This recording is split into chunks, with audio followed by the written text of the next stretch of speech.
product managers. Today we're gonna learn the magic of product sense, how you can learn this magic, and why it's a lot more like a firefighter cooking than magic. But first, what the heck is this mysterious product sense? I describe it like this. Product sense is thinking creatively and critically about a product's strengths and weaknesses. Some call it product thinking, product intuition, or product judgment. It's the way great PMs look at products. Before I became a product manager, whenever I'd use a new tech product, I would think about how it affected me personally. I rarely thought beyond myself. What a selfish brat. When I became a PM, that changed.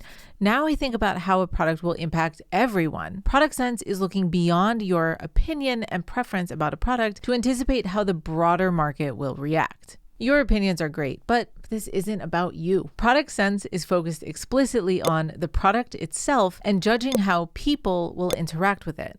Will they love it or hate it? And why?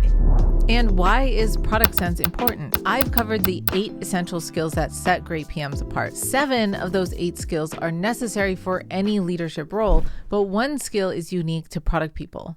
Yep, it's product sense. Product sense is the skill that enables you to design products that people adore. You need product sense to become a product manager. It's one of the top skills tested in PM interviews, because once you become a PM, you'll need it a lot more.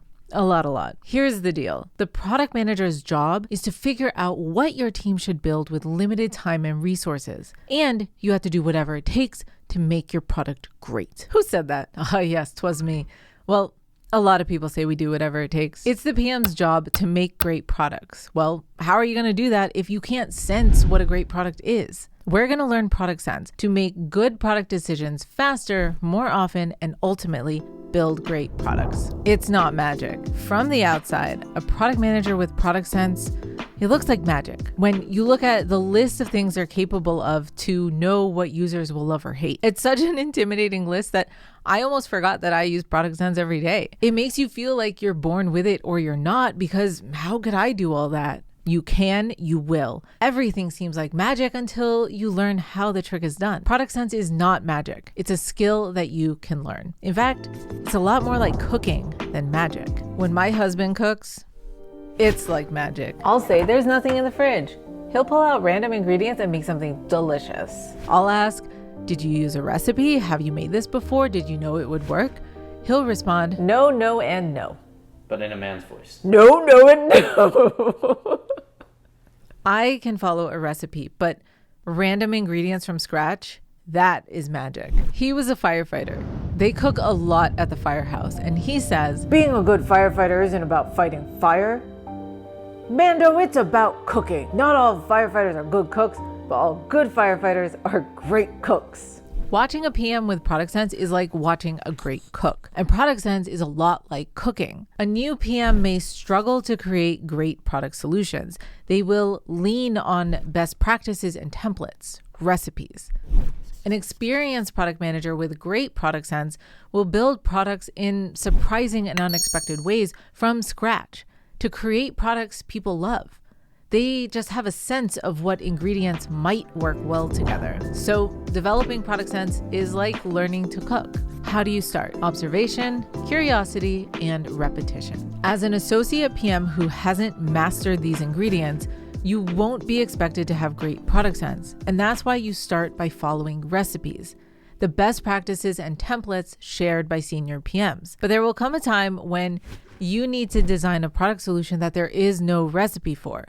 You'll be doing something new from scratch, and you'll need product sense to guide you. Whether you're a firefighter trying to be a gourmet chef or a new product manager trying to innovate like Steve Jobs, the process to get there is the same. Number 1, observation. My husband Jeremy became a great cook by observing how people reacted to different dishes and figuring out which ingredients caused those reactions. Firefighters were especially helpful and descriptive when identifying mediocre meals. For product sense, observe how people react to products and break down which product attributes cause those reactions. Start with your own reaction to a product.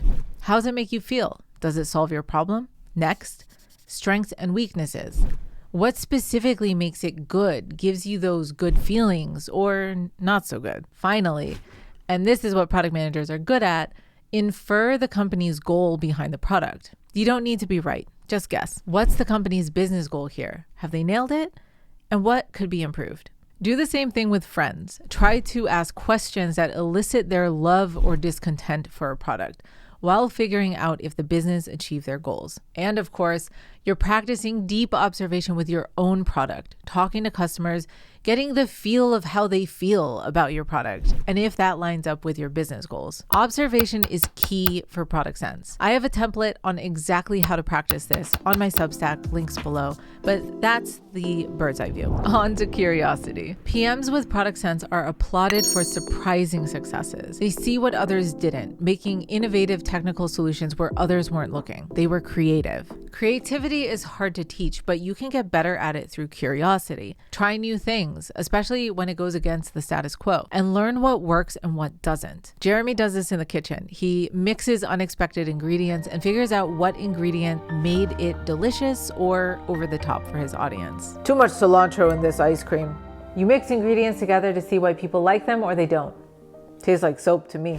Yes. This is the dangerous part of being a firefighter or a PM. You don't just test risky ingredients on a big group of hungry firefighters. You test on a small scale. Mock-ups, prototypes, MVPs, A/B tests on a small user set first. You watch to see if they like your new flavor or does it taste like soap to them? The key is learning from every attempt. If you're not able to experiment and take risks in your current job and on your own product, at least read case studies of great or failed products where they did take risks to understand how and why some succeed and others fail. And of course, to even be creative in tech, you need to understand what's technologically possible. You've got to learn your tech stack and study the capabilities and limitations of that tech and what's happening in that space. People thought Steve Jobs invented the first home computer with a GUI, but Xerox was years ahead of the Apple Lisa. The best recipes are derived from other recipes, but to succeed in product management, you don't just copy. You tell him, Gordon. I tried to say to him, it's lazy to copy. Anybody can copy. So take 25% of everything you've learned from other chefs and then put yourself on the plate. And over the years of experience, reduce me less and improve yourself. And that's the foundation to becoming a great chef. The secret to product sense is to learn as much as you can from product leaders, follow their recipes, work hard, and over the years, reduce them and put yourself on the plate. There is no substitute for hard work and repetition. Product sense doesn't happen overnight. If it did, this wouldn't be called a MacBook. It would be the Lisa book. But it's not, because the Apple Lisa was a financial disaster and the Lisa book is a terrible name. It took time for Steve Jobs to develop his product sense. You'll learn product sense with each decision you make. You'll be curious and observe what worked and what didn't. It takes years to master this craft, just like cooking. As you put in the time and repetitions, your product sense will develop. Subscribe if you want to see next week's lesson on product teams. You got this.